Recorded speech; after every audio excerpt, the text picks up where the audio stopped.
سلام، خوش اومدین به ویدیو جدید از کانال کینگ وی اف. تو اینجا می‌خوایم کامنت همه مردم رو توی مارکت زیر بازی مختلف بخونیم و ریاکت بریم رو ویدیو.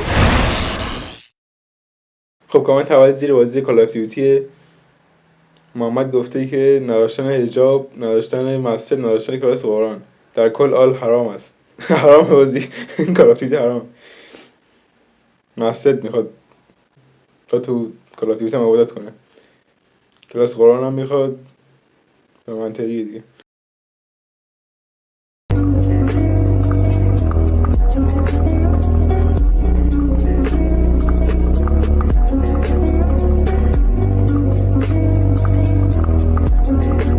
کامنت دوم توی بازی کلاش آف زامبی حاج قاسم نداره.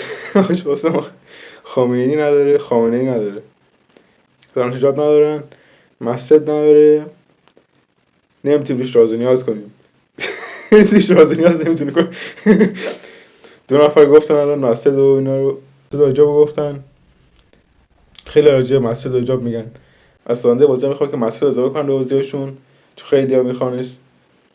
خیلی تو کامنت ها میگن لطفا اضافه کنین تو بازیاتون.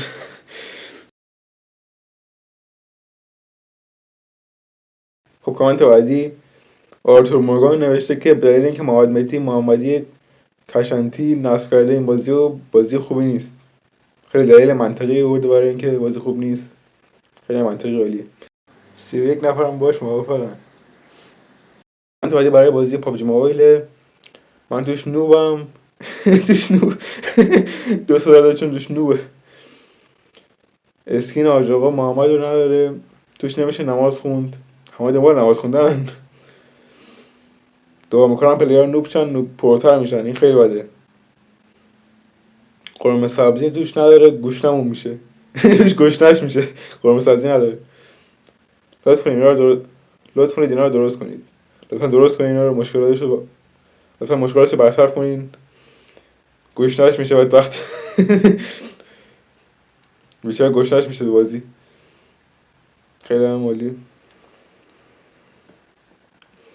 تا الان 3 نفر دنبال نماز خوندنن. خیلی مسلمون زیاد شده بازی ها. تو بازی هم میخوان نماز بخونن. خیلی عالی. خب برای این پارت کافیه.